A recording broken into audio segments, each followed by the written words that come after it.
ऊपर खाना नहीं बनेगा, लेकिन हमारे गांव पे आना पड़ेगा। आ जाएंगे। कितना दूर है? 36 किलोमीटर है। 20 रुपए क्या रहेगा? पृथ्वीनाथ।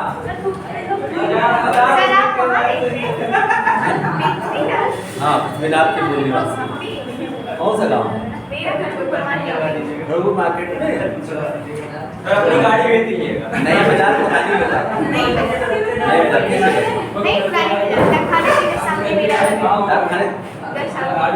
खाने इसके नाम बताओ।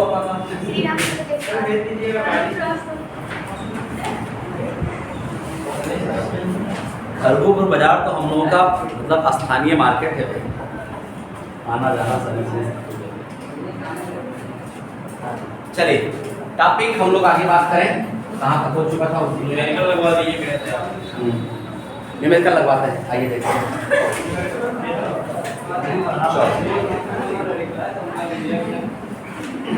क्रियात्मक प्रश्न देखो बेटा, पेज नंबर 146, पेज नंबर 146 पर क्रियात्मक प्रश्न, पेज नंबर 146 पर क्रियात्मक प्रश्न। देखिए, निम्न आंकड़ों से स्थिरता परिवर्तनशील लागत की गणना कीजिए। आपको स्थिर लागत बताना है और परिवर्तनशील लागत बताना है, ठीक है। तो परिवर्तनशील कैसे निकलेगा और स्थिर कैसे निकलेगा? कुल लागत दिया है, इकाई दिया है, तो इससे हम परिवर्तनशील लागत निकाल लेंगे। देखिए, 1000 इकाई के निर्माण पर ध्यान दें 6000 रुपये लागत लगती है। ध्यान दें 6000 रुपये लागत लगती है, ठीक। और अगर 600 इकाई का उत्पादन किया जाए तो 4000 लगता है। तो 400 पर कितना लगता है? 2000। तो 1 पर कितना लगेगा?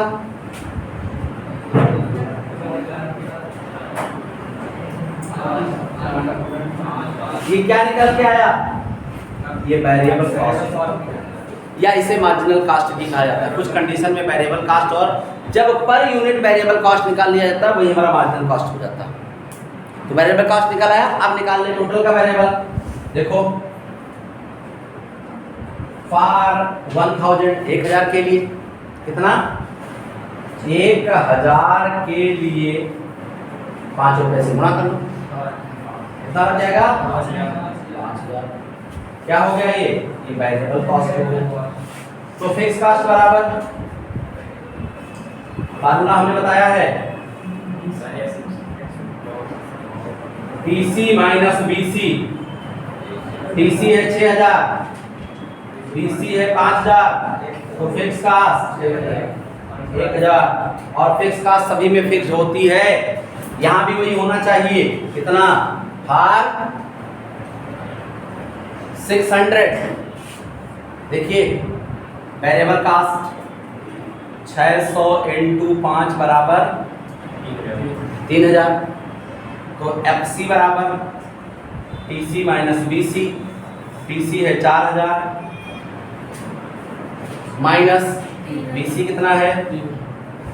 बराबर, और हमने बताया फिक्स कॉस्ट दोनों में बराबर आ गया। कोई दिक्कत तो नहीं, समझ में आ गया? क्लियर? कोई प्रॉब्लम तो नहीं किसी को बेटा? क्लियर हुआ? एक बार फिर से देखें, 1000 लगाने के लिए पूरी लागत कितनी आई? 6000। 600 के लिए 4000, तो 400 के लिए कितनी? 2000। तो 1 के लिए कितनी? 5 रुपए। और आपको पता है कि वेरिएबल कास्ट जो है वो प्रोडक्शन के हिसाब से वैरी करती है, फिक्स कास्ट फिक्स रहती है। अब हमने क्या किया? BC निकाल लिया। 1 यूनिट के लिए BC 5 रुपए, तो 1000 यूनिट के लिए। क्लियर? तो FC निकाल लिया, TC पता है, BC पता है, तो FC निकाल लिया। ऐसे यहाँ निकाल लिया, BC निकाल लिया, TC पता है, BC पता है, तो FC निकाल लिया। नोट कर लीजिए।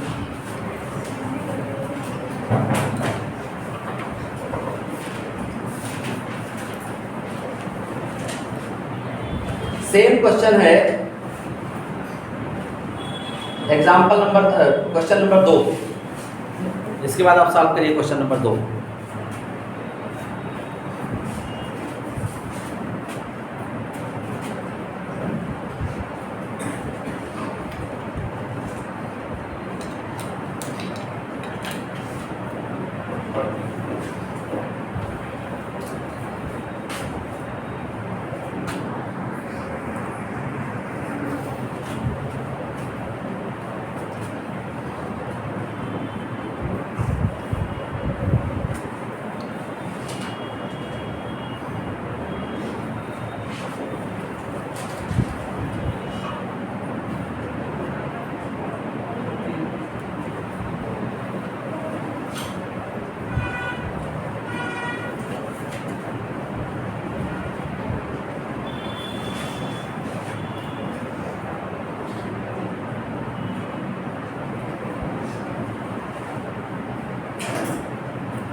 ओके, क्वेश्चन नंबर 2 लगाइए, सेम एकदम है, 2 लगाइए तब फिर आगे फिर होमवर्क देते हैं, फिर अगला बताते हैं।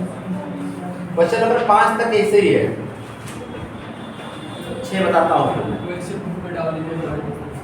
या नहीं डाल सकता, बाकी लोग डाल दो, हमारी मोबाइल वहाँ होते हैं, ये तो दिक्कत हो जाती है, बाकी लोग डाल दें, स्कैनर से बना के क्वेश्चन डाल दो।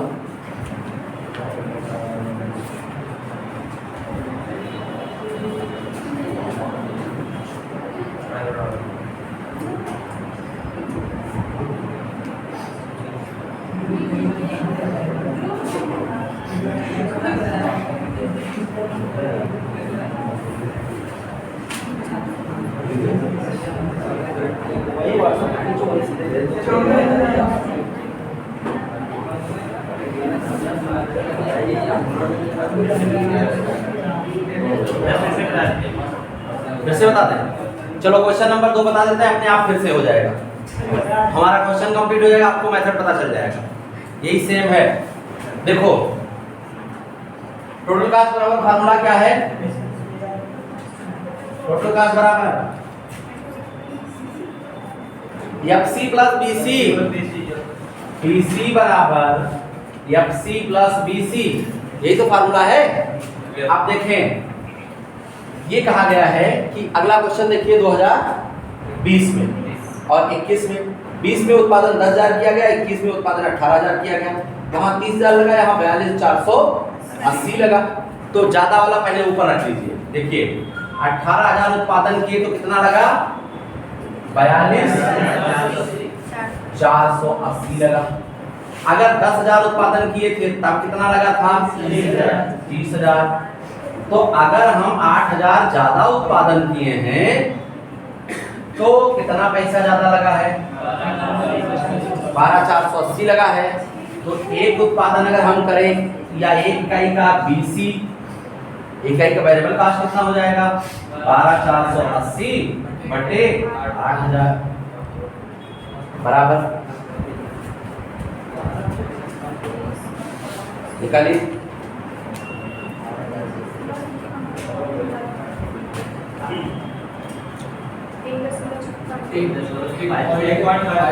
वन 1.56 ये आ गया।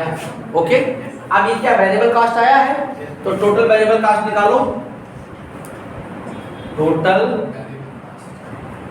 वेरिएबल कॉस्ट, तो 18,000 इकाई के लिए बराबर, यहाँ नीचे निकाल 2880, अरे 28,000 समथिंग कुछ है, 28,080 जी।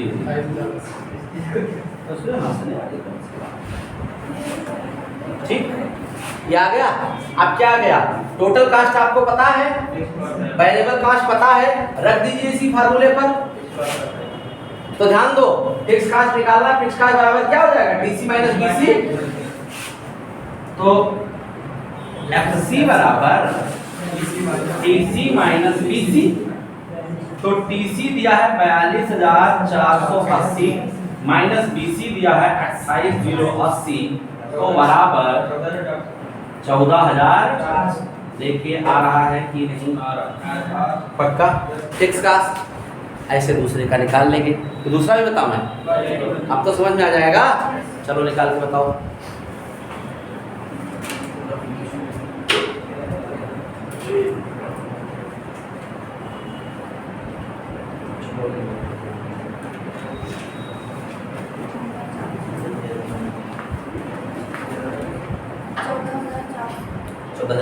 उसका भी सेम आएगा क्योंकि अस्थायी लागत के दोनों में बराबर आएगा।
स्कूल नहीं जाना है?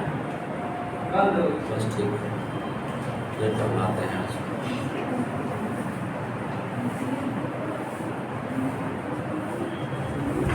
हो गया?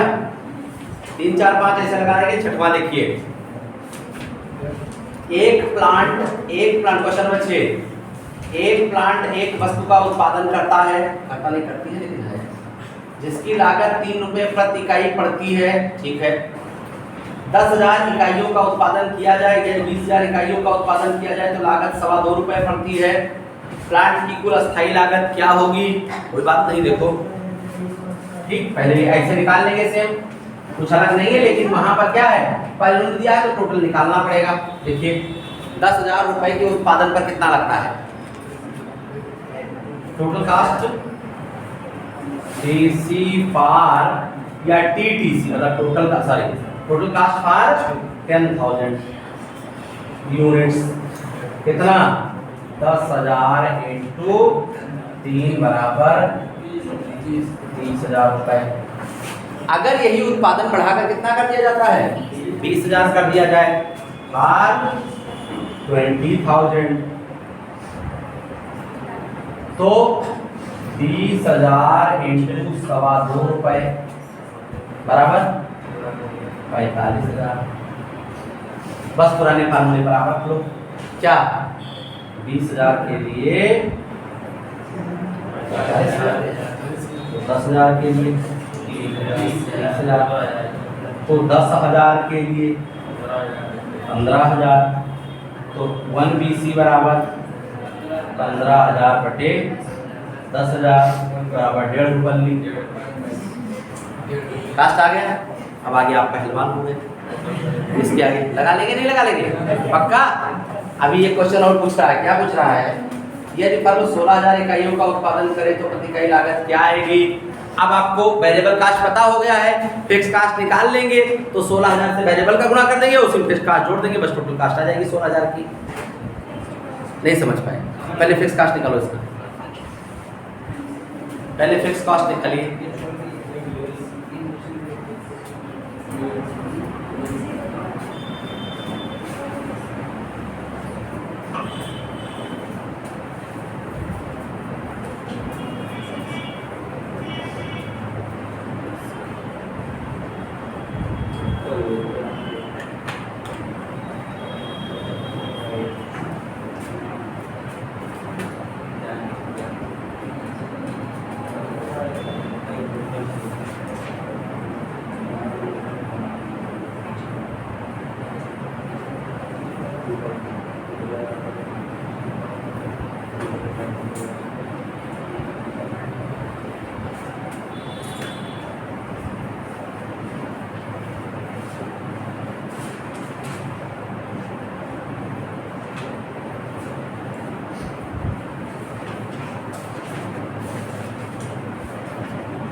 आ गया फिक्स कास्ट?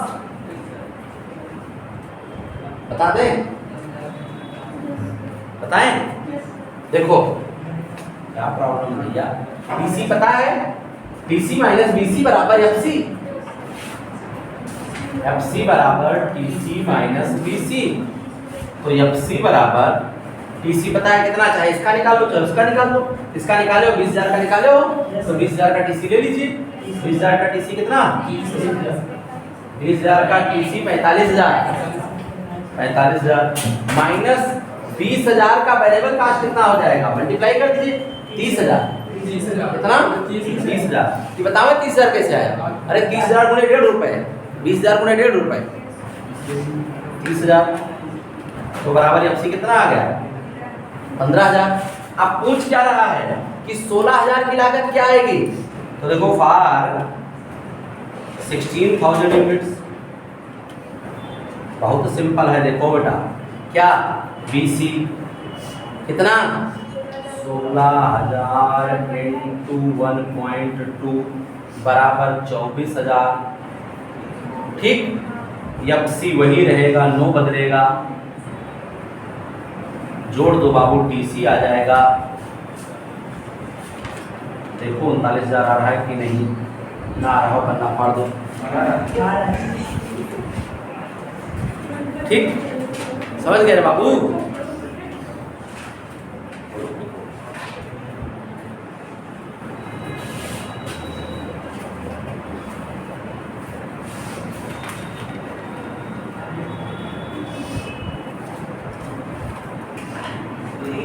हम कहें जिसको कोई नहीं बाबू कहता उसको हम भी कहें।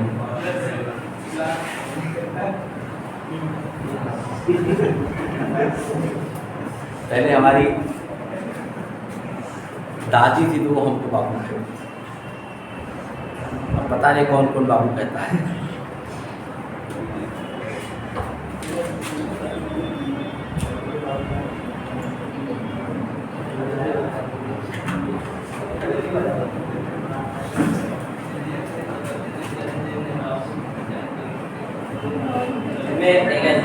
कास्ट पर यूनिट किस चीज का क्या पूछा है, तो प्रति इकाई लागत क्या होगी बता दे रहा हूँ, बता दे रहा हूँ। इतना नोट हो गया, इरेज कर दें।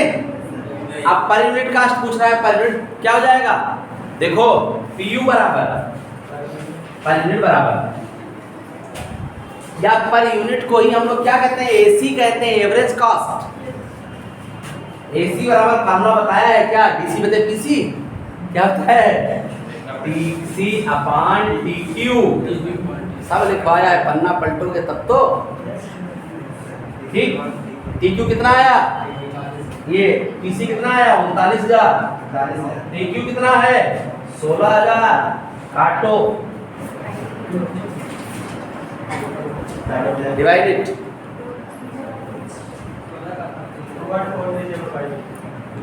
2.4375 देखो आया। अब कौन सा क्वेश्चन कराएं, पर्याय करें तो क्या पता चलेगा क्या आता क्या नहीं। हाँ लगाइए, जो प्रॉब्लम है ये कल बता देंगे, चैप्टर फिनिश।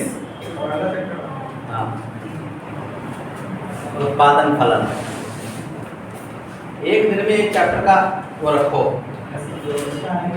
हाँ टारगेट दो पढ़ना चाहते हैं, हम तो दो ही का कहो, एक दिन में बिया खत्म हो गई थी हमारे क्या, we have no problem। हम तो 5 मिनट में रामचरित मानस खत्म कर देते हैं। ज्यादा हो गया नहीं, ज्यादा नहीं।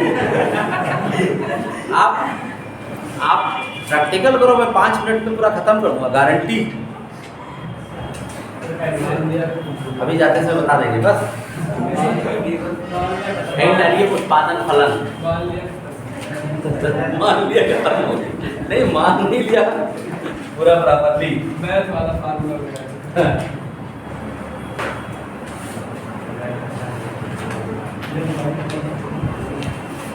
वो कहने की बोले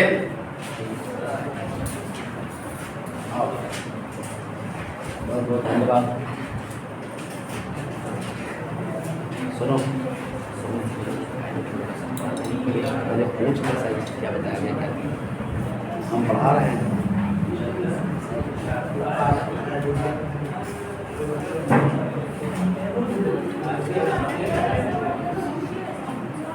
उत्पादन फलन यही डालिए, प्रोडक्शन फंक्शन।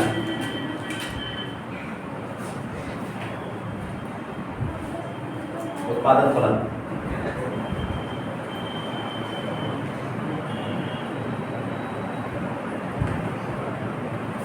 जैसे अभी इससे पहले हम लोग क्या मांग फलन पढ़ चुके हैं, क्यों? इसके पहले मांग फलन हम लोग पढ़ चुके हैं। तो फलन का अर्थ क्या होता है? फलन, फलाने नहीं, फंक्शन, यानी रिलेटेड टू दैट थिंग्स। मांग तथा मांग से संबंधित तत्वों के बारे में अध्ययन। मांग तथा मांग से संबंधित, या यहाँ पर मांग उत्पादन तथा उत्पादन से संबंधित तत्वों का अध्ययन, यानी उत्पादन के तत्वों पर प्रभाव कैसा पड़ता है, इसको हम बोलते हैं मांग फलन। ठीक, उत्पादन फलन क्या कहते हैं इसको? उत्पादन, प्रोडक्शन फंक्शन। यानी जो उत्पादन के तत्व हैं उनका उत्पादन पर कैसा प्रभाव पड़ता है। तो पहले हम ये जाने कि उत्पादन के तत्व कौन कौन से, ये चीजें इस लाइन पर नोट कर लीजिए। देखिए, उत्पादों तथा आगतों के बीच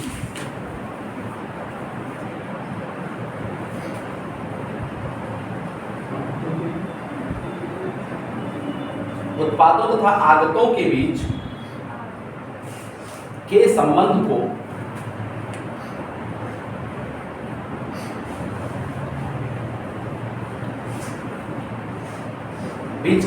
को उत्पादन फलन कहते हैं।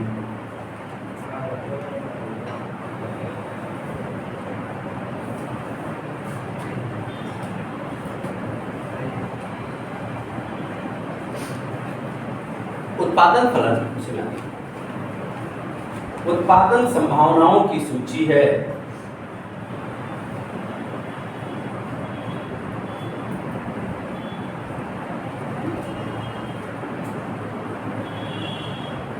उत्पादन फलन उत्पादन संभावनाओं की सूची है।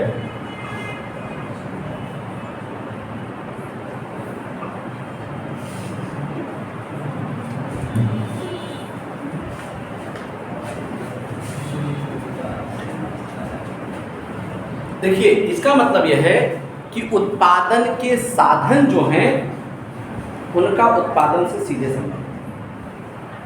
कौन कौन से साधन ऐसे हैं जो अस्थायी हैं, कौन कौन से साधन ऐसे हैं जो परिवर्तनशील हैं, कौन कौन से साधन ऐसे हैं जो अल्पकाल में घटाए बढ़ाए जा सकते हैं, कौन कौन से साधन ऐसे हैं जो अल्पकाल में घटाए बढ़ाए नहीं जा सकते हैं। जैसे मान लिया, आप पता चला कि अचानक ज़्यादा स्टूडेंट आ जाए तो तुरंत आप बेंच बनवा करके नहीं लगाएंगे, प्लास्टिक कुर्सी को वहाँ रखी, लगा लीजिए, पढ़ लीजिए। लेकिन परमानेंट ज़्यादा हो जाए तब उसकी व्यवस्था करी जाए। क्लियर? तो इस तरीके से उत्पादन के साधनों में कौन कौन से अस्थायी हैं, कौन कौन से परिवर्तनशील हैं और उनकी मात्रा पर क्या प्रभाव पड़ता है, इसी का अध्ययन हमारा उत्पादन फलन। हम मान्यताएं लिखिए।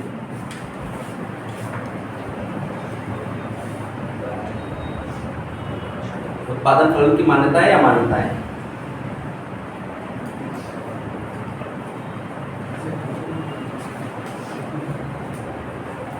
अच्छा, उत्पादन के साधन तो पता ही होगा आपको, कौन कौन से हैं उत्पादन के साधन? जी बिल्कुल, ठीक।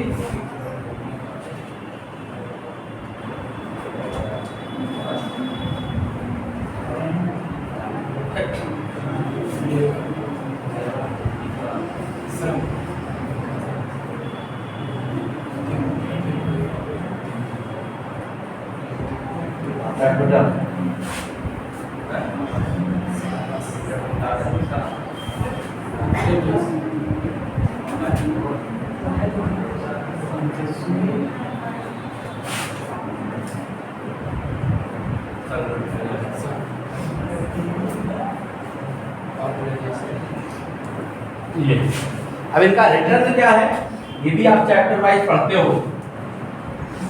प्रत्याय, रिटर्न,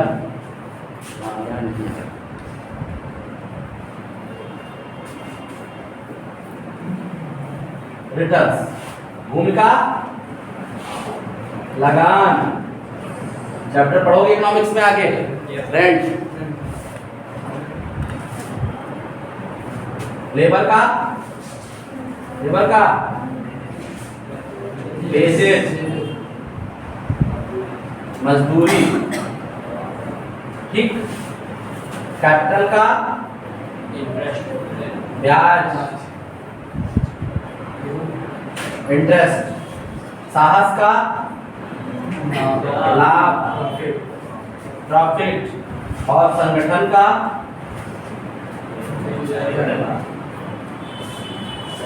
सेल्फ।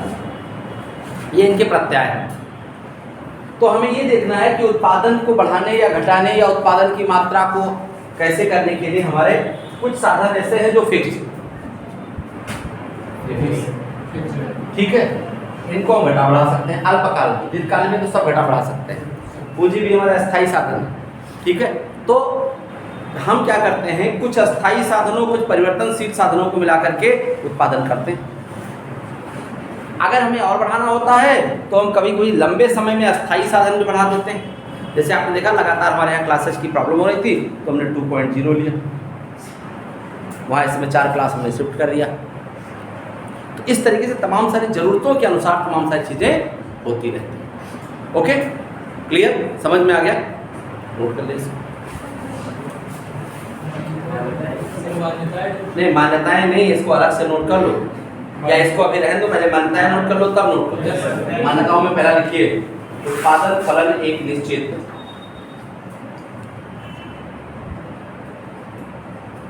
उत्पादन फलन एक निश्चित समय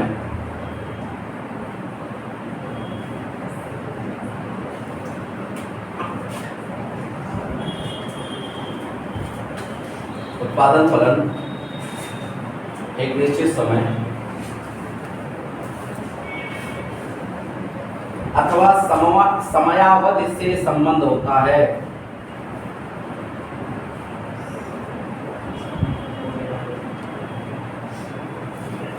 यानी उत्पादन फलन जो है वो एक निश्चित समय से संबंधित होता है कि कितने समय में उत्पादन किया जाएगा, एक समयावधि से संबंधित होता है, पहली मान्यता। दूसरा, तकनीक में कोई परिवर्तन नहीं होगा। अगर तकनीक में परिवर्तन होगा तो उत्पादन प्रभावित हो जाएगा। तकनीक में कोई परिवर्तन नहीं होगा।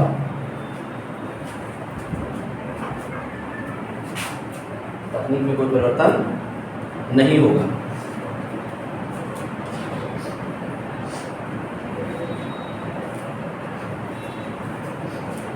विकल्पों में सर्वश्रेष्ठ का प्रयोग किया जाएगा। विकल्पों में सर्वश्रेष्ठ का प्रयोग किया जाएगा। विकल्पों में सर्वश्रेष्ठ का प्रयोग किया जाएगा।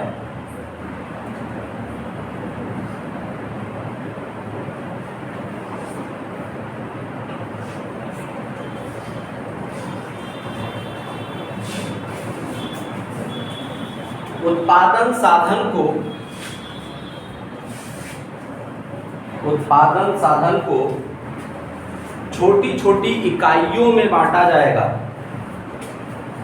उत्पादन साधन को छोटी छोटी इकाइयों में बांटा जाएगा। उत्पादन साधन को छोटी छोटी इकाइयों में बांटा जाएगा।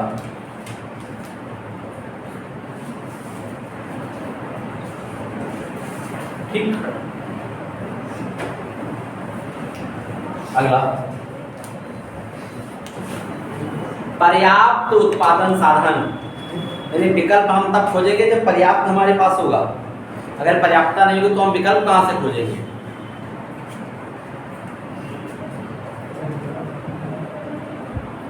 पर्याप्त उत्पादन साधन,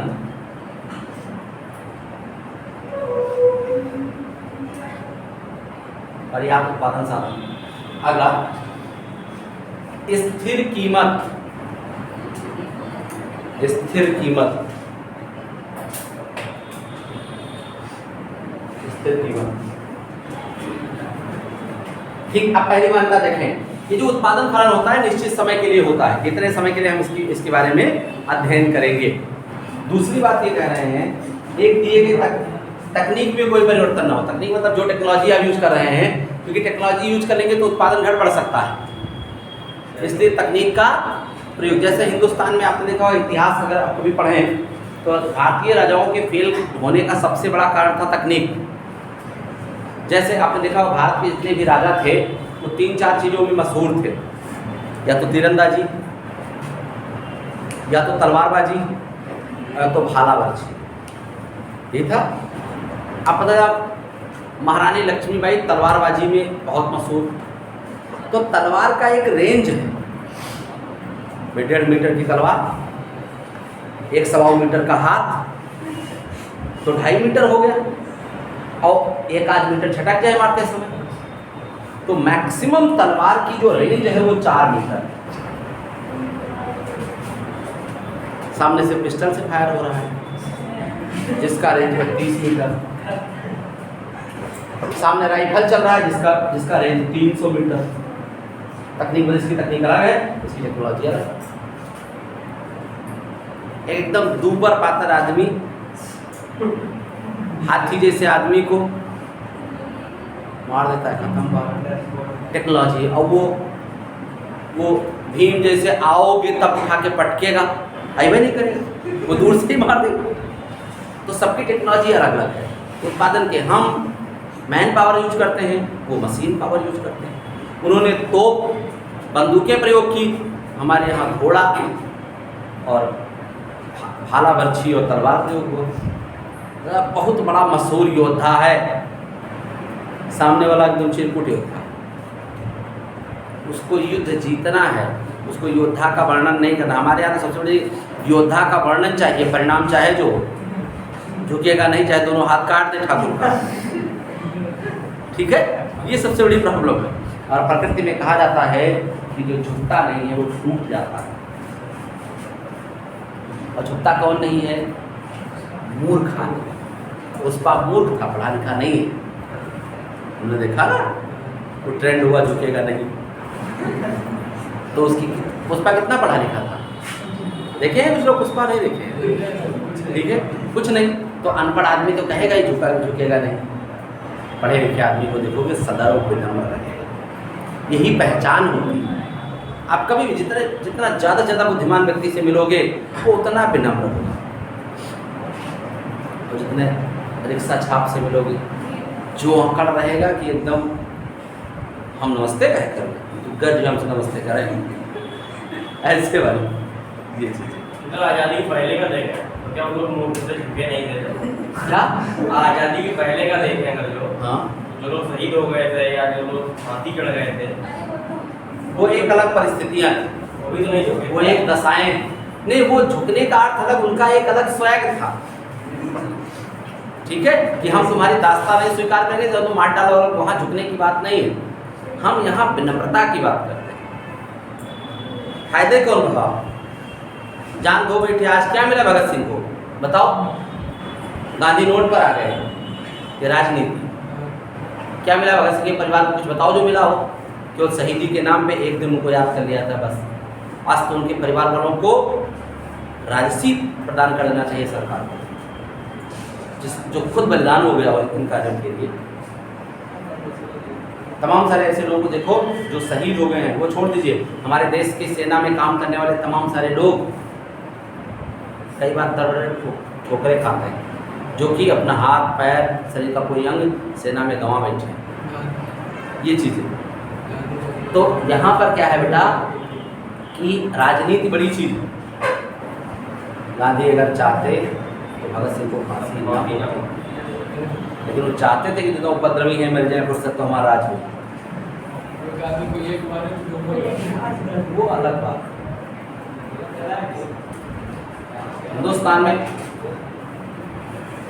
हिंदुस्तान के इतिहास में बहुत सारी चीज़ें लैकनेस है। नाथूराम गोडसे को थोड़ा पहले कुछ करना चाहिए। वो भी प्रोजेक्टेड था। आइए हम लोग बात करते हैं इस टॉपिक पे। तो अगला ये हो गया, अब इसे तो मिटा दिया हमने, बनाएगा नहीं किया। चलो फिर 3-4 बार पढ़ाएंगे, उससे परेशान हो। अब एडिट डालें अगला, उत्पादन फलन के प्रकार।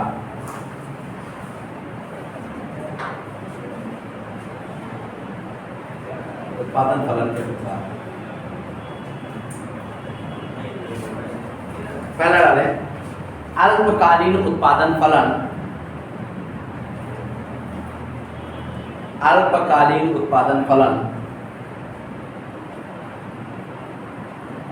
या परिवर्तनशील अनुपातों का नियम, परिवर्तनशील अनुपातों का नियम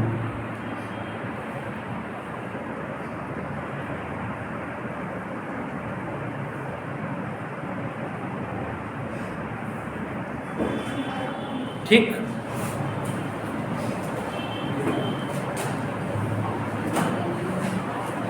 इसका मतलब है कि अल्पकाल में बेटा क्या है, अल्पकाल में हम केवल परिवर्तनशील साधनों को ही घटा बढ़ा सकते हैं। कल मैंने एग्जांपल लिया था, अगर दिवाली का मौसम आता है तो मिठाई बनाने वाला अपने मकान तोड़वा के दुकान आगे बढ़ा देता है, नहीं, वो टेंट लगा देता है, वो ज़्यादा कच्चे माल को ज़्यादा खरीदता है, लेबर को से ज़्यादा काम करवाता है। लेकिन ये नहीं होता है कि वो चूँकि अल्पकालीन मांग है ना, तो अल्पकालीन मांग होने की वजह से वो ये नहीं करता है कि सारे संसाधन अलग से बढ़ा दे। अल्पकाल में केवल हम परिवर्तनशील संसाधन को बढ़ाते हैं, अस्थायी को नहीं बढ़ाते। समझ में आ गया? एक दिन चार मेहमान घर में ज़्यादा आ गए,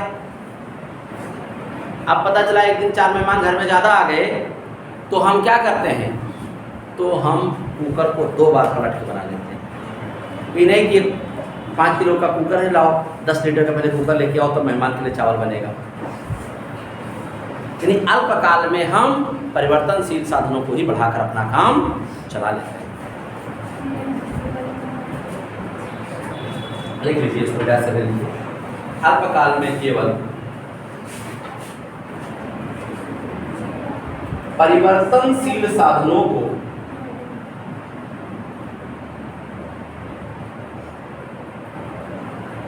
बढ़ाया जाता है,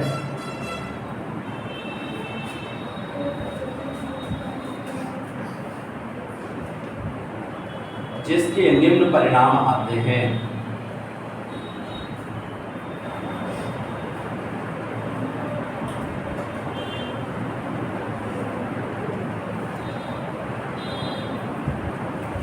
पहला लिखिए इसमें, उत्पत्ति वृद्धि नियम,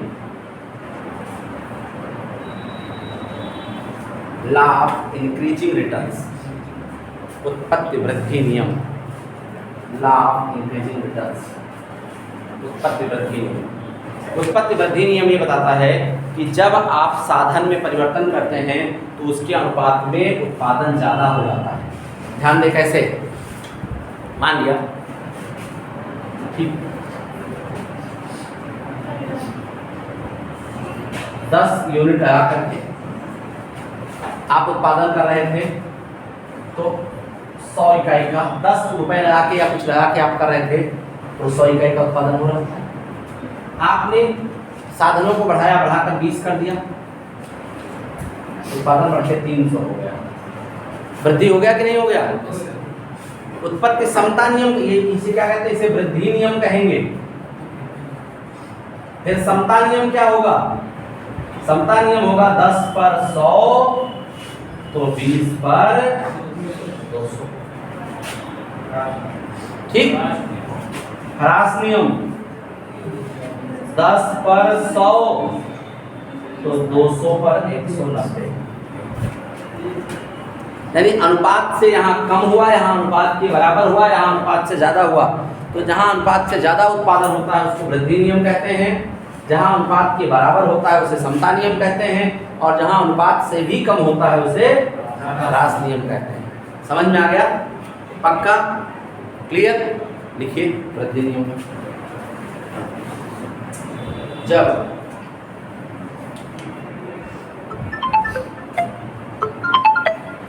कुछ साधनों को स्थिर रखकर, जब कुछ साधनों को स्थिर रखकर शेष साधन को बढ़ाया जाए, जब कुछ साधनों को स्थिर रखकर शेष साधनों को बढ़ाया जाए,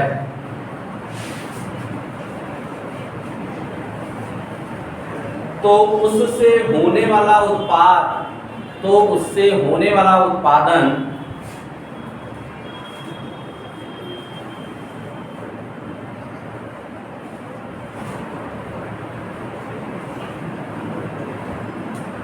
अनुपात में अधिक हो,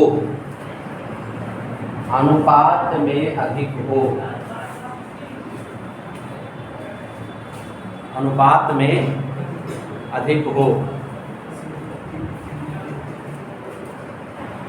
ठीक, अनुपात में अधिक हो, ठीक, समझ में आ गया, अनुपात में अधिक हो, क्लियर। नीचे उदाहरण दिया है, सारणी 1 देख लीजिए। देखिए एक इकाई श्रम, एक इकाई पूंजी के उत्पादन पे कुल उत्पादन 150 आता है, सीमांत उत्पादन 150 है, औसत उत्पादन 150 है। अगर हमने 2 किया तो उत्पादन हो गया 360, सीमांत उत्पादन हो गया 360 माइनस 150 बराबर 210 और औसत हो गया 360 बटे 2 बराबर 180, क्लियर। यानी उत्पत्ति वृद्धि नियम में क्या है कि अगर 2 साधन हम 10 साधन बढ़ाए तो उसके अनुपात में उत्पादन ज़्यादा बढ़ेगा। जैसे मान लिया, सपोज कीजिए कि एक साधन आपने लगाया 10 उत्पादन हुआ, 2 आपने लगाया तो 30 उत्पादन हो गया, जबकि अगर समता होता तो 20 होता, ह्रास होता तो 20 से कम होता, 18 होता, क्लियर। यानी ऐसे समझ लीजिए कि जो सीमांत उत्पादन है वो यहाँ बढ़ती है, यहाँ सीमांत उत्पादन स्थिर रहती है। कैसे देखो, 100, यहाँ क्या है 200, यहाँ क्या है 90। अब समझ में आ गया, यहाँ सीमांत उत्पादन घट रहा है, यहाँ ना घट रहा है ना बढ़ रहा है, और यहाँ सीमांत उत्पादन क्लियर हो गया, कोई दिक्कत तो नहीं, पक्का। चलिए अगला लिखिए, उत्पत्ति समता। हमें लगता है अब तो समझ में आ गया होगा तीनों नियम, क्यों? तो इसको एक्सप्लेन करके लिखलाएंगे, पक्का। चलो अगला टॉपिक डालें, ऐसे नाम डाल लो, समता नियम, ह्रास नियम।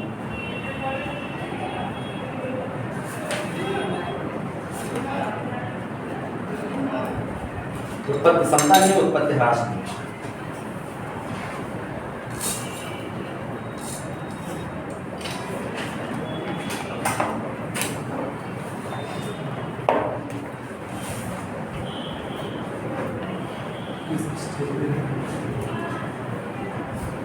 अब एक ही में कई बार होता है, एक ही उत्पादन में तीनों नियम लागू होते हैं, उत्पत्ति वृद्धि नियम, उत्पत्ति समता नियम, उत्पत्ति ह्रास नियम।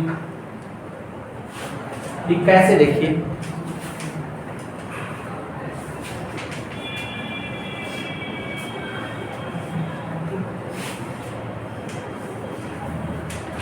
कई बार प्रारंभ में हमारा उत्पादन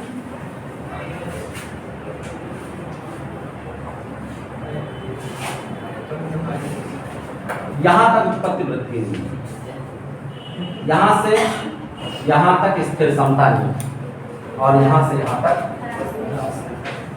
ओके। तो एक ही में कई बार आप देखते हो उत्पादन पहले बढ़ता है, फिर स्थिर हो जाता है, फिर घटने लगता है, ठीक है। तो ये तीनों नियम इसीलिए कहा जाता है कि जब तक उत्पादन वृद्धि नियम लगा रहे तब तक आपको साधनों का मान बढ़ाना चाहिए। जैसे ही उत्पादन वृद्धि नियम कम हो जाए वैसे ही साधनों का मान जो है वो कम कर देना चाहिए। क्लियर, समझ में आ गया? तो ये हम उत्पत्ति ह्रास नियम के बारे में बात करते हैं। अब हेडिंग डालें, अब एक क्वेश्चन में पूरा कराते हैं। देखिए,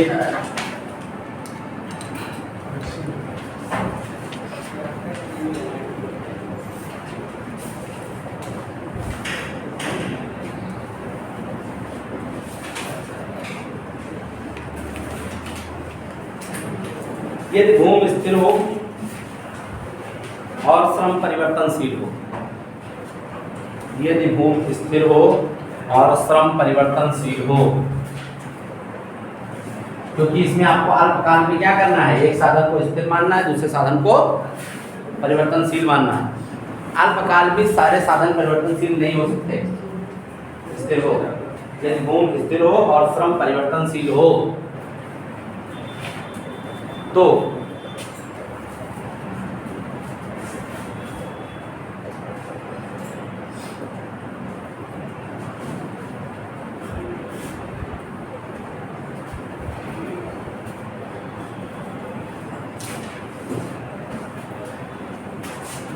कुल उत्पादन, टीपी टोटल प्रोडक्शन बोलते हैं इसको। तो कुल उत्पादन, औसत उत्पादन,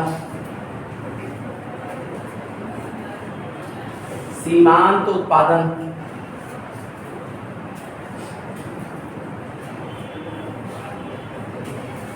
की गणना कीजिए, की गणना कीजिए।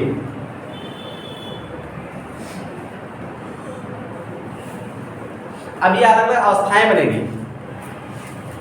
एक में तो तीनों हो सकता है, उत्पत्ति वृद्धि हो सकता है, उत्पत्ति समता हो सकता है और उत्पत्ति ह्रास हो सकता है। कैसे देखें,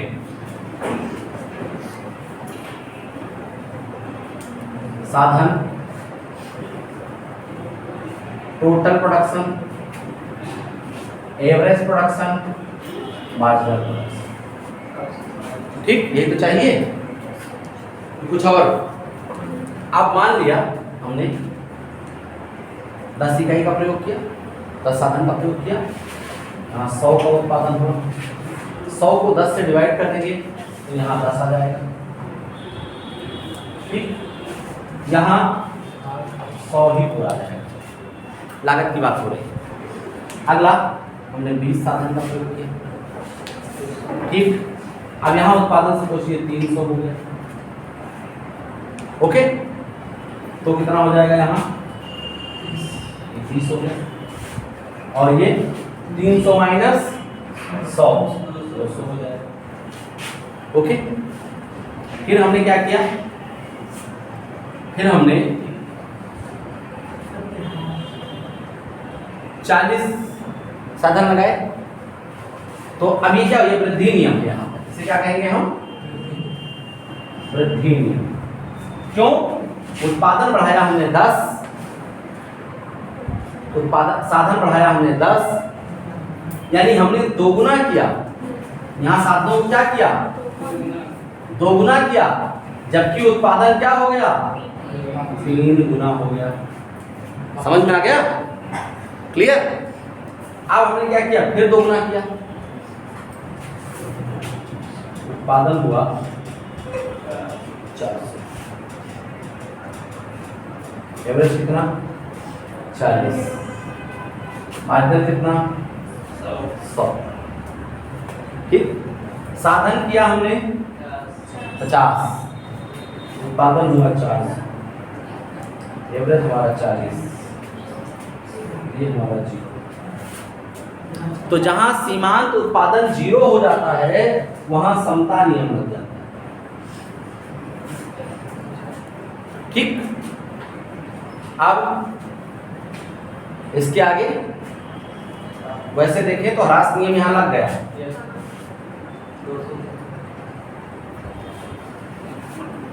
क्यों, क्योंकि जब 40 हुआ था फिर 600 होना चाहिए, लेकिन ये 400 ही उत्पादन हुआ, इसलिए हमारा ह्रास नियम है, या समता नियम है, वृद्धि नियम। समझ में आ गया, पक्का बना दीजिए। यानी ऐसे समझ लो, जब उत्पादन बढ़ाने, जब साधन लगाने पर उत्पादन बढ़ जाए उस अनुपात में वृद्धि नियम, जब कोई परिवर्तन न हो समता नियम, और जब उससे भी ज्यादा घट जाए तो ह्रास नियम।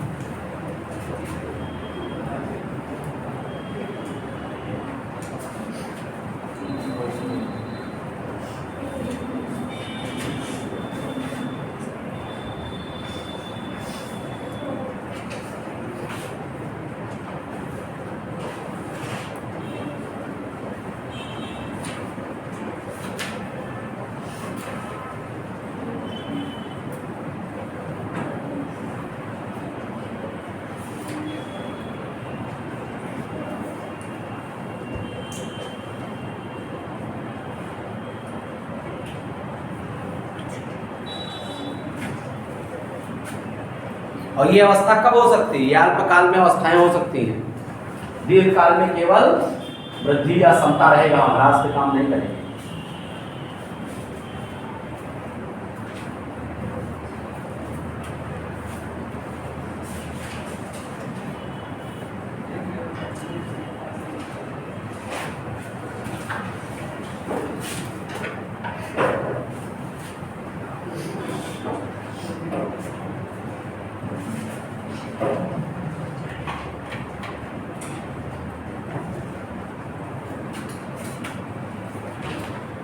ठीक, बन गया।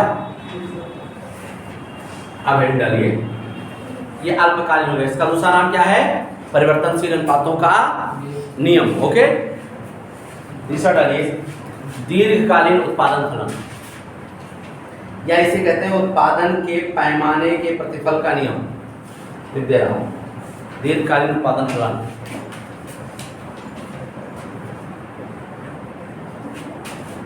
दीर्घकालीन उत्पादन फलन।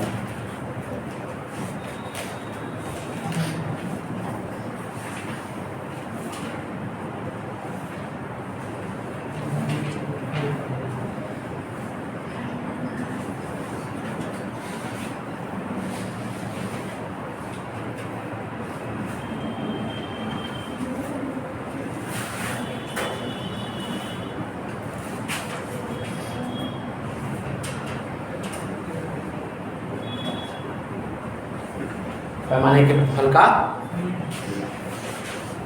ओके, तो पैमाने के प्रतिफल का नियम कहें या इसे हम उत्पादन दीर्घकाल। तो दीर्घकाल में क्या होता है? दीर्घकाल में सभी साधन परिवर्तनशील होते हैं। सभी साधन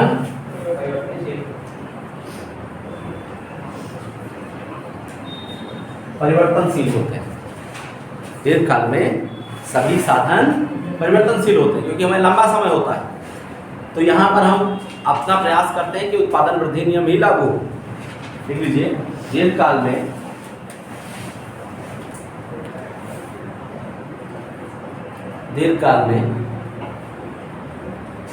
सभी साधन परिवर्तनशील होते हैं।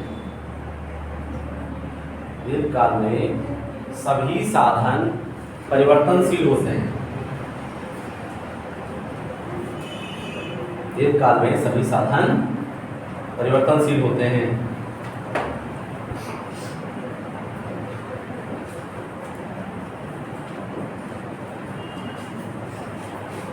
परिवर्तनशील होते हैं।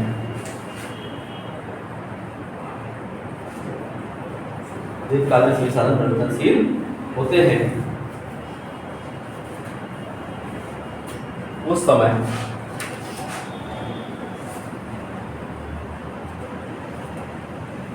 हम अपने अनुसार उत्पादन को समायोजित करते हैं।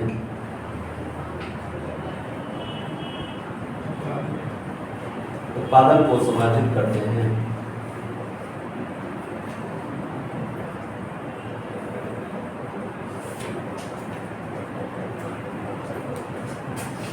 ओके, अब हेडिंग डाल लीजिए, उत्पत्ति वृद्धि नियम के लागू होने के कारण। उत्पत्ति वृद्धि नियम के लागू होने के कारण, यानी उत्पत्ति वृद्धि नियम क्यों लागू होता है? उत्पत्ति वृद्धि नियम के लागू होने के कारण। पहला कारण लिखिए, साधनों की अविभाज्यता। साधनों की अविभाज्यता।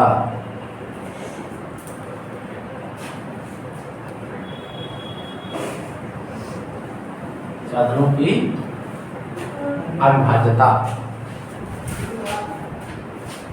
ठीक, साधनों की अविभाज्यता का मतलब क्या है कि कुछ साधन ऐसे हैं जो अविभाज्य हैं, तो उनका लाभ हमें तभी मिलता है जब हम ज़्यादा उत्पादन करते हैं। जैसे कल मैंने बताया था, एक मशीन है, उससे आप 1000 बल्ब बना सकते हो, 1000 रॉड का निर्माण कर सकते हैं, 1000 LED बना सकते हो, 1000 LED बना सकते हो। अब 1000 LED बनाओगे तो कास्ट कुछ और आएगी, 100 LED बनाओगे तो कास्ट कुछ और आएगी। होगा? ऐसा नहीं होगा, क्योंकि जब 1000 बना सकती हो, 100 बना रहे हो, तो केवल आप 10% क्षमता का प्रयोग कर पा रहे हो, और मशीनों की क्षमता का उपयोग जितना बढ़ाएंगे उतना आपका लाभ बढ़ेगा। इसीलिए आज देखिए वह कंपनियां और भी अमीर होती जा रही हैं जो मशीनों का ज़्यादा से ज़्यादा उपयोग करके लाभ कमा रहे हैं। क्यों? क्योंकि वो देसी संसाधनों को समाप्त कर रही हैं। वो मशीन के उत्पादन को बढ़ा रहे हैं। ठीक, जैसे हमने कल बताया था आपको दर्जी का एग्जाम्पल, एक मशीन एक दिन में 1000 शर्ट काटती, एक दर्जी दिन भर में एक शर्ट काट पाएगा। आदमी वहां भी काटने वाला एक ही है, लेकिन वो मशीनों से काटती है। 1000 पीस कपड़े ऐसे सीधे सीधे लगते हैं और पूरा डाई बना हुआ, पूरा सिस्टम बना हुआ है, और वो एक बटन दबाता है, खचाक से पूरा कट करके पूरा शर्ट बाहर आ जाता है। और वो दिन भर में 10,000 शर्ट काटता है, सेट करता है, तो इसका सिलने के लिए दे देता मुझे इसलिए। तो इस तरीके से संसाधन हमारे मशीनों के उत्पादन में। आप देखिए आज के डेट में एक ज़माना था हम लोग यहाँ, पहले मुझे बहुत क्लियरली याद है कि हल बैल से खेती होती, तो हल बैल में हल में एक ही फार होता था पतला सा, देखिए लकड़ी वाला जो हल होता है। ठीक, अभी पता चला कि आ गया 9 फार का कल्टीवेटर आ गया, 5 आगे 4 पीछे। ठीक, अभी आ गया रोटावेटर, काट पीट छील छाल छीछा नजर मचा के सब बराबर कर देता है, जमीन में काट पीट के एकदम जो जबरदस्त चलता है। हाँ, हेंगा भी जरूरत नहीं, मतलब बराबर भी नहीं करना है। पहले हम लोग वो रस्सी पकड़ के हेंगे बैठते थे बैल वाले, और मजा तब आता था जब धान के खेत के लिए खेत बनाया जाता था, लेवम के बनने से। ठीक है, अभी यहाँ जर्म इन्फेक्शन टीवी पर आता है ऐड उसका, डिटॉल साबुन का, पता नहीं कितना जर्म इन्फेक्शन पता नहीं कहाँ चले गए होंगे। खेत में काम करो, फावड़ा लग जाता था, मिट्टी डाल दे देते, तो मिट्टी डाल तो टेटनस हो जाएगा। ये चीज़ें तो शरीर जितना ज़्यादा, ये शरीर जितना ज़्यादा आप इसे रिलैक्स देंगे उतना बॉडी इम्यूनिटी कम होती है। ये चीज़ें तो वहाँ क्या है, पूरा किसान पूरे दिन में आधा बीघा खेत भी नहीं कवर कर पाता था बैल से। अभी 10 बीघे खेत को जोतने के लिए मुश्किल से 2 घंटे का समय चाहिए। हम लोग गेहूँ बोआते थे, खेत हम लोग का ज़्यादा है, तो कई बार ये रहे कि आधा बोझ सड़ जाए गेहूँ धान में, तो गेहूँ का जो काटने पर, क्यों बारिश होने लगी, बैल से उसको गेहूँ निकालना है, फिर थ्रेसर आ गया। अब तो पता चला उधर इंद्र बाबा कहे हम आ रहे हैं, इधर कंपाइन बाबा कहे हम आ रहे हैं, और 15-20 मिनट में आपका 1 बीघे 2 बीघे खेत काट पीट के गेहूँ आपके घर पहुँच गया। ऐसा होता है क्योंकि मशीन तंत्र इतना ज़्यादा एक्टिव है। संसाधन हमारे यहाँ नहीं है, विदेशों में ऊपर भी खेती करते हैं, खेत में तो खेती करते ही हैं, शेडिंग लगा करके उनके ऊपर खेती होती है। जैसे हमारे यहाँ क्या है, आपने गांव में देखा होगा 1 मंजिल मकान बनता है, शहरों में देखा होगा 2 मंजिल मकान बनता है, मल्टी सिटी में चले जाओ 4 मंजिल मकान बनता है। अब पता चला कि 4 मंजिल मकान बनवा दीजिए, और ज़मीन में अगर बनवाओगे तो 16 बिस्सों बनवाइए, और 4 बिस्सों में बन गया 4 मंजिल मकान। कम जमीन का उपयोग, समझ में आया? नहीं तो 4 कमरे बनवाइए नीचे, इससे अच्छा है 2 नीचे बनवा लीजिए, 2 इनके ऊपर बनवा, जगह बच गई उसमें लान मान निकाल लो। यहाँ तो 4 इंच पड़ोसी घुसके बनेंगे, तब तक सुकून नहीं मिलेगा जब तक झगड़ा वगड़ा नहीं होगा बर्तन न्यू बढ़ते समय। ये चीज़ें क्योंकि यहाँ की मानसिकता अलग है, वहाँ की मानसिकता अलग है। पहला। दूसरा, बड़े पैमाने की बचतें। जब आप उत्पादन बड़े पैमाने पर करते हैं तो बहुत सारी बचतें अपने आप हो जाती हैं। बड़े पैमाने की बचतें,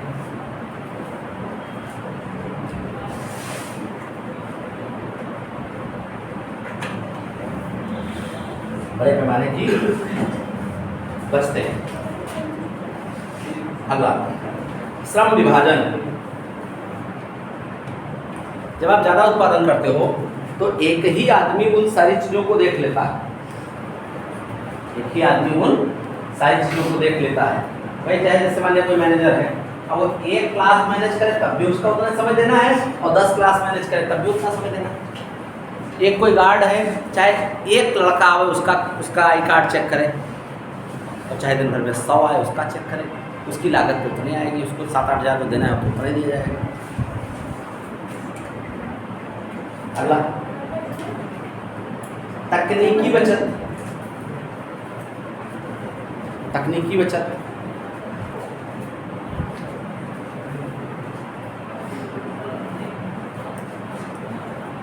तकनीकी बचत में क्या है कि अगर आपने बड़े पैमाने पर उत्पादन आप करते हैं तो तकनीक के बहुत सारे साधनों में बचत हो जाती है। हमने बताया नहीं कि आप 100 बल्ब बनाते हैं, 1000 बल्ब बनाने की मशीन लेके आए हैं, 100 बना रहे हैं तो लागत आपकी बढ़ेगी, 500 बना लीजिए और कम हो जाएगी, 900 बना लीजिए और कम हो जाएगी। तो जितना, इसीलिए बड़ी बड़ी फैक्ट्रीज क्या करती है, बड़ी मशीनें डालती है, उस लेवल पर प्रोडक्शन करते हैं। अगला, साधनों का आदर्श प्रयोग। साधनों का आदर्श प्रयोग, आदर्श मतलब बेहतर प्रयोग, साधनों का बेहतर प्रयोग। ठीक, साधनों का बेहतर प्रयोग, आदर्श प्रयोग, यानी जब आपके पास में साधनों का बेहतर प्रयोग होगा तभी उत्पत्ति वृद्धि नियम लगेगा। साधनों का दुरुपयोग होगा, गेहूं आया है, वो सड़ गया है, रखा है, पड़ा है, तब बिस्किट ज़्यादा थोड़ा उत्पादन हो पाएगा। जब 1 ग्राम भी गेहूं चूहा ना खा जाए तो आपका उत्पादन ज़्यादा होगा, क्योंकि उसको व्यवस्थित करके रखिए। कुछ घरों में देखिए संसाधन बेहतर से बेहतर उपयोग होते हैं, कुछ ऐसे लाए झोला में रख दिए, शाम को सामान, रात में चूहिया ने काट दिया। कई बार तो ऐसे हो जाता है कि प्लास्टिक का 5 लीटर 10 लीटर तेल लेकर के आए या पॉलीथीन वाला तेल लेके आए, बैग में ही तो झोले में रख दिया शाम को किचन में, और रात में एक पगनी काट दिया उसका चूहिया ने, सुबह पूरा तेल, बिस्किट तेल में सना हुआ। ये तो संसाधन। कुछ लोग और देखो घर में सब्जी लेके आए घर में, शाम को इसे पन्नी में रखा है, अगले दिन जब खोलेंगे तो पूरा आधा खराब हो जाए, समझे। अगला, नवीन आविष्कार। जब नए नए आविष्कार होते हैं तो भी उत्पत्ति वृद्धि नियम लगता है, क्योंकि उसमें साधन कम लगते हैं। आपने देखा होगा नवीन पुराने आविष्कारों में अगर आप देखें तो सामान्यतः यह अवस्था होती थी पुराने। वीडियो वाली कैसे देखें आप लोग,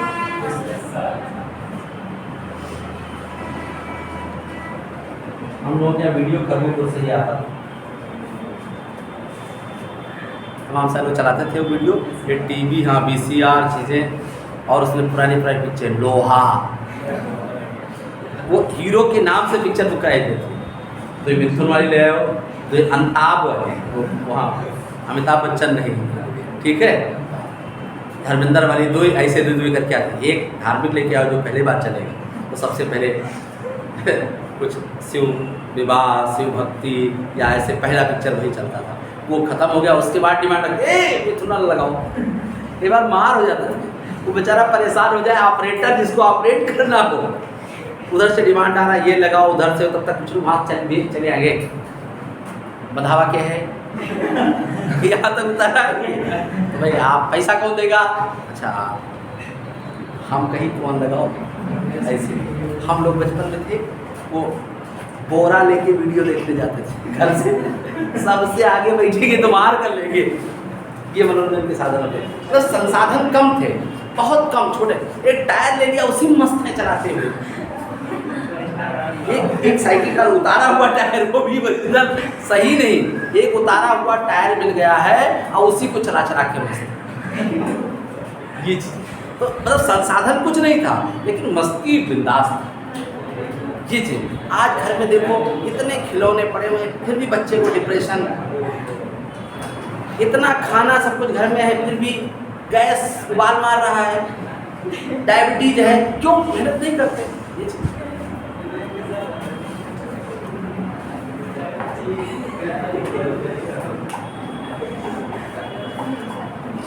अब अगला हैंड डालिए, उत्पत्ति ह्रास नियम लागू होने के कारण।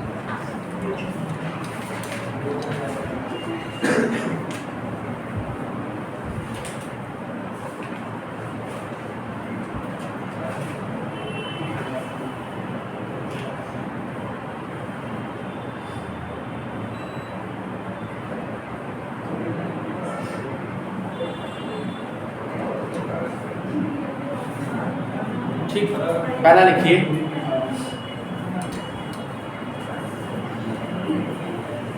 एक निर्धारित सीमा, एक निर्धारित सीमा, यानी हर चीज की एक निर्धारित सीमा है, उस सीमा के बाद उसमें ह्रास होना ही है, होना है। ठीक, पहला क्या था, एक निर्धारित सीमा हर चीज का। ये थोड़ा कि साधन बढ़ाते जाओगे तो उत्पादन बढ़ता जाएगा। जैसे से ज़्यादा साधन होते जाएंगे वैसे वैसे प्रॉब्लम खड़ी होगी। जैसे ज़्यादा साधन होने लेंगे वैसे आप 10 मजदूर लगाए हैं, हाँ बढ़िया सो रहा है, आप 20 लगा के देखो, उसमें एक घूमते रहेगा, क्या कर रहे हो? कुछ नहीं, उनको बताने गए थे कैसे करो, तुम बड़की दीदी को अपना काम करो, ठीक है। यानी एक दो उसमें घूमते ही रहेंगे, खाली एक दूसरे को इधर उधर करना या उनसे बतियाना। हम लोग इसका बड़ा व्यवहारिक एग्जाम्पल देते हैं। हम लोग क्या धान की रोपाई होती है तो समय कम रहता है तो एक ही दिन में ज़्यादा मजदूर लगा दिया जाता है, तो 2 रोपाई करने वाली क्योंकि ज़्यादा लोग 15-20 लोगों का पहाटा लेके चलते हैं, सीरीज लेके चलते हैं, तो पता चला कि 30 बीघे 40 बीघे है, 2-3 दिन में बैठ के खत्म हो गया। 100 मजदूर 150 मजदूर लगा दिया गया। तो कौन वो 20 मजदूर लगा तो 25 दिन में उठावें? समझ रही है ना, काम कम दिन में ज़्यादा काम। जैसा अभी हमें काम कराना था वहाँ वाला, तो हमने उनसे बात करी कि मुझे 15 दिन में काम फिनिश करके दीजिए, तो उन्होंने 7-8 आदमी कर दिए, 15 से 18 दिन में काम खत्म हो गया।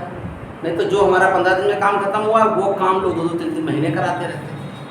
भाई वो तो रूल है, 10 मजदूर किसी काम को 1 दिन में करेंगे, तो 1 मजदूर किसी काम को 10 दिन में करेंगे। हमने आपको एक रूल बताया। हम लोग क्या करते थे, कुछ पेज पढ़ते थे, नंबर आप पेज बढ़ा दिए, एक 7-8 दिन में इकोनॉमिक्स खत्म हो गई 10 दिन में, ठीक। तो इस तरीके की चीज़ें। दूसरा, उपयोगिता कम होना या साधनों की उपयोगिता कम होना। जैसे जैसे हमारे साधन बढ़ते जाते हैं वैसे वैसे उस साधन की उपयोगिता उस लेवल पे नहीं रह जाती, कम होते हैं। साधनों की उपयोगिता कम होना। तीसरा, अनुकूल उपयोग न होना। जब ज्यादा साधन हमारे पास हो जाते हैं तो अनुकूल उपयोग नहीं हो पाते हैं।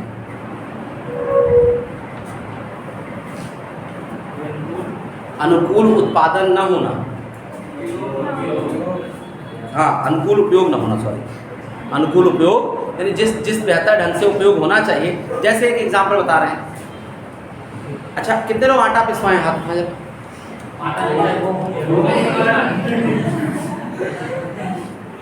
अच्छा, कितने लोग गेहूं पिसवाए? पहले कह दिए, बाद में उन्हें बोले तो क्या होगा? चलिए कोई बात नहीं। तो आपने देखा होगा कि गेहूं पीसने वाला बोरी उठा के ऊपर से डालता है, और कई बार देखिए उसका अनुमान गड़बड़ हो जाता है तो गेहूं इधर उधर गिर जाता है। तो ज़्यादा जब होता है तो यही हाल, 50 किलो का गेहूँ उठा लिया उसने और उठा के डाला, और कई बार तो वो उसकी जो पार्ट होता है, बर्तन होता है, वो संभाल नहीं पाता तो लेके नीचे गिर जाता है।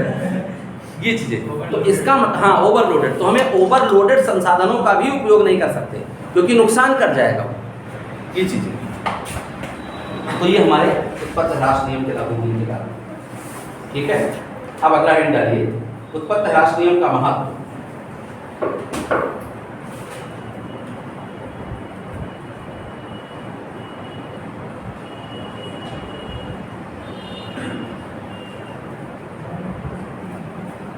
देखिए, उत्पत्ति ह्रास नियम एक प्राकृतिक नियम है, इसलिए लागू ही होगा। क्यों? आप 4 घंटे पढ़ लीजिए, आप थकान आएगी नहीं, चाहे इतना सक्रिय हो, वो नेचुरल सी बात है। 5 घंटे 6 घंटे पढ़ लीजिए, उसके बाद थकान आना है, ठीक है। आप पेट भर के खाना खा लीजिए, उसके बाद पेट भरने कहते हैं, हाँ नहीं, नींद आना एक अलग प्रोसेस की बात है, ठीक। तो ये सर्वव्यापी नियम, कोई चीज़ ज़्यादा उपयोग कर लो उससे मन भर जाता है। तो ये कहा जाता है कि किसी चीज़ को छोड़ना हो तो उसका उपयोग खूब कर लो, बस मन भर जाएगा, उसके बाद मन नहीं करेगा, ठीक है। या उसका साइड इफेक्ट हो जाएगा तो छोड़ देना पड़ेगा। ज़्यादा दारू पी रहे थे, किडनी खराब हो गई, अब क्या करें, लीवर खराब हो गया, अब क्या करें, ठीक है। इससे ऐसे बहुत अति काम, किसी काम को करने पर उसका साइड इफेक्ट जनरेट हो जाता है। बस अब यार ये खैर लिखिए, यह नियम सर्वव्यापी, यानी इसे लगने लगना है।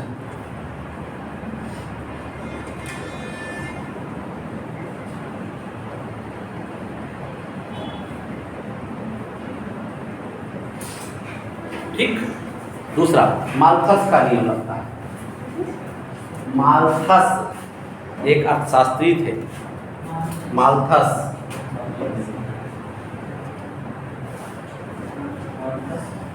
माल्थस ने एक सिद्धांत दिया। माल्थस का सिद्धांत है जनसंख्या सिद्धांत। इन्होंने कहा था प्रकृति अपना संतुलन बना लेती। जैसे कभी का जब किसी स्टूडेंट से, जब किसी बच्चे से हम लोग तंग हो जाते हैं ना, तो उसको उसके हाल पे छोड़ देते हैं, जा बेटा।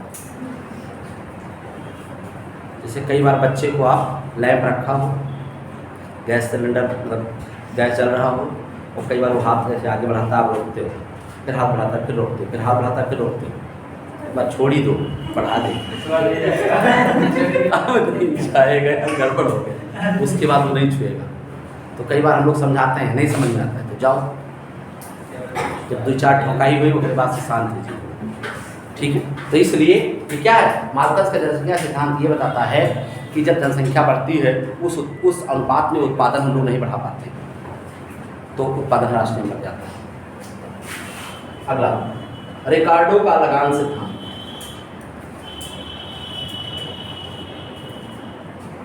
रिकार्डो का लगान सिद्धांत जब पढ़ोगे आप पूरा चैप्टर मिलेगा।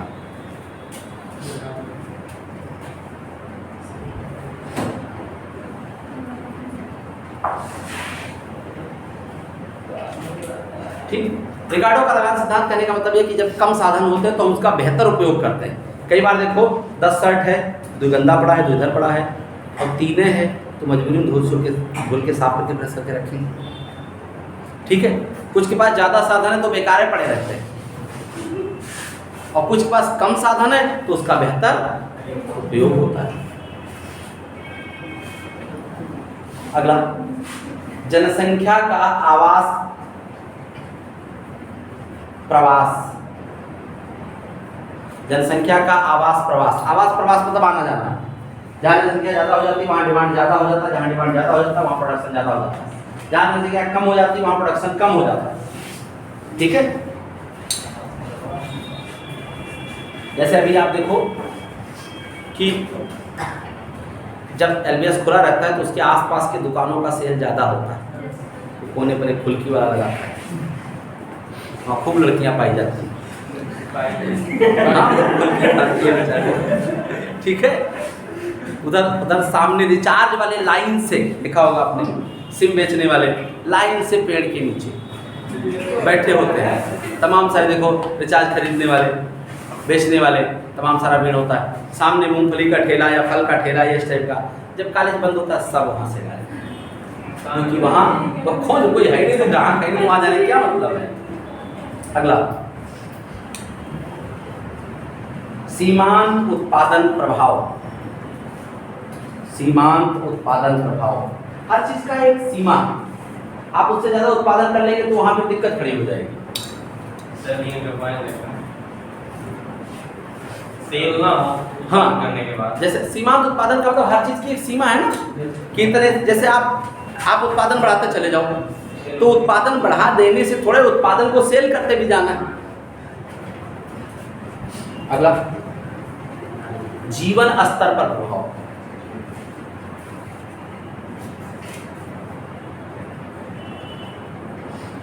जीवन स्तर में कई बार कमी व वृद्धि होता है, तो लोग क्या करते हैं, निम्न उत्पादों को त्यागते जाते हैं और उच्च उत्पादों को लेते जाते हैं। जैसे हम लोग जब थे तब हम लोगों का जो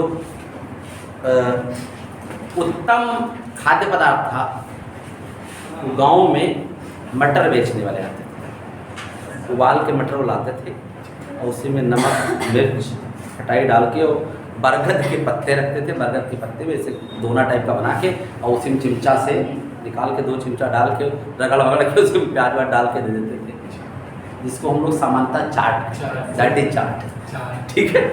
अभी वो किस में कन्वर्ट हो गया, मोमोज में कन्वर्ट हो गया। अब वो गायब हो गया, वो नहीं, वो बड़े से पतीला में लेके आता था उसको साइकिल पे बांध करके, ठीक है। तो वो उस टाइप की चीज़ें, फिर धीरे धीरे फिर वो ठेले पर पट्टी मंसूर वाले ये चीज़ें, अब वो सब चीज़ें धीरे धीरे गायब हो गई। अब तमाम आधुनिक बर्गर, पिज्ज़ा, मोमोज ये सब चल गए, ये सब। हाँ, अल्लाह ज़्यादा नाम ना लो, 12 बजे वाले हैं, भूख लागे मंगा दीजिए। आविष्कारों के लिए प्रेरणा, आविष्कारों के लिए प्रेरणा।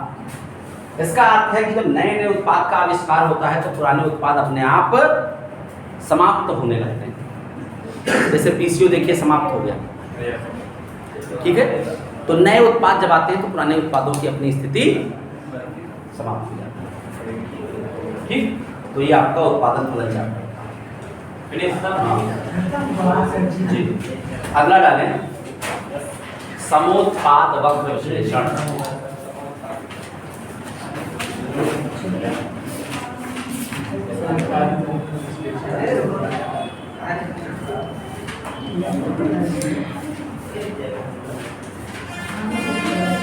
ठीक, तो डाल लीजिए इसको, हम लोग का ऐसा कुछ रहे जैसे जेल से छूटी।